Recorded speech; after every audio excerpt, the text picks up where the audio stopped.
When we think about Chelsea and Liverpool, it's been sloppy the last couple of weeks. Aaron, how much of a factor is that going to be in this matchup? Yeah, both of these teams, Chelsea and Liverpool, look disjointed, discombobulated. They look like they're not really on the same page with each other, with the manager. They're in a difficult period, and this match is massive for both of them.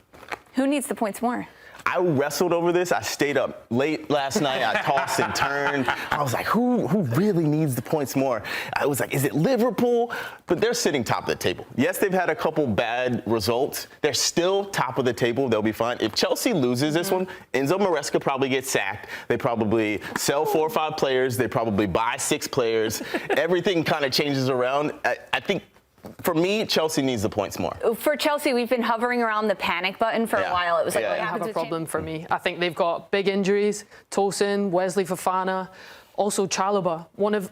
He's suspended going into this weekend, and he's been one of Chelsea's one of best players this season. So for me, as a former defender, one of the biggest things when you're coming up against best strikers is consistency, structure, shape, cohesion. If you're looking at a backline that's going to be changed a lot, could be a big issue for a Liverpool side that have got something to prove. Off the back of 2 ties, you're going to have forwards that are going to come after it. This team concede a lot of goals already. So injuries, red cards in the back line, a lot of changes could be problems for Chelsea. With all those changes, it does make for different starting lineups. So let's take a look at what Liverpool is projected to do in their starting lineup, because we've talked a lot about whether it's Isak or who is it going to be in the midfield. We really haven't talked a lot about Mo Salah, Tom. No. This is a player that has not hit his peak. He hasn't even met his average at this point.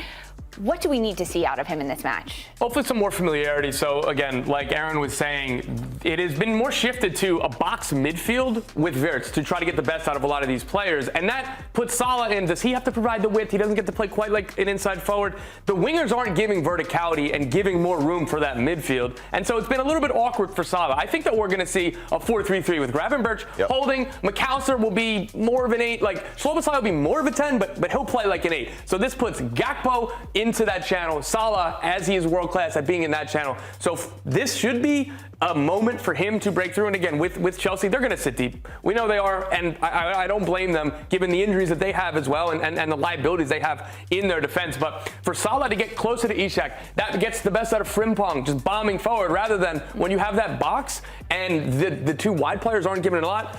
You have to send a left back. You have to send your right back. And Gravenberch is getting a little bit further forward, and now you're worried about counters. So I think this will give the team more control that we were used to seeing under Arne Slot last season, and I think that should get the best out of Salah, even though it's sacrificing creativity in the middle to give Salah and Gakpo and the wingbacks their time to shine. And no Florian Wirtz in this projected I agree. And again, like it's on merit. And this isn't a sign that this was a bad signing. This isn't a sign he isn't going to work out. Liverpool need to use their entire squad. They're going to be playing essentially midweeks every week for most of the season between the league, cup competitions, and the Champions League. There's going to be changes. There's going to be rotation. This is modern football. This isn't about your first 11. This isn't about your first 11 plus 3 subs. You need an 18-man squad, more like 22, to get the best out of everybody in this team. Well, Chelsea's dealing with those same problems as well. If you think about João Pedro and his attacking presence in this matchup against Liverpool, who has to support him? It's got to be this front 3. Buonanotte is the one in there right now. Neto, Estevao. Like I said, especially on the counter, this Chelsea team have to be on it, because Liverpool will have most of the ball. Chelsea will be sitting back for long periods of this game.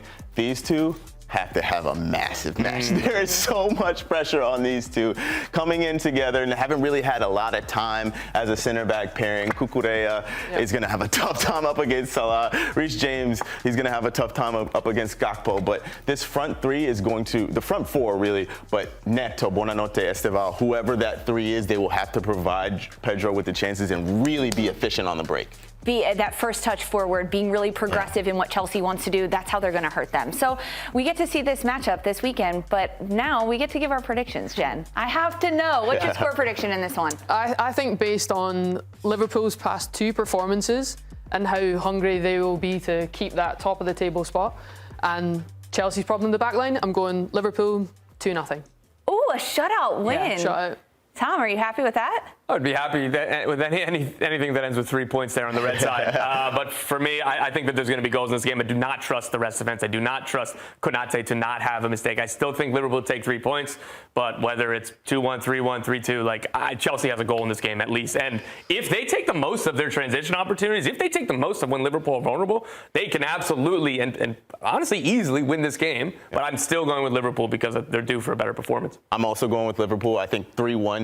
They will concede a goal, I believe, but they just score so many goals. I think they're going to be hungry to get back on track. They'll pull out the 3 points. Funny thing, you mentioned Konate. I saw another thing online.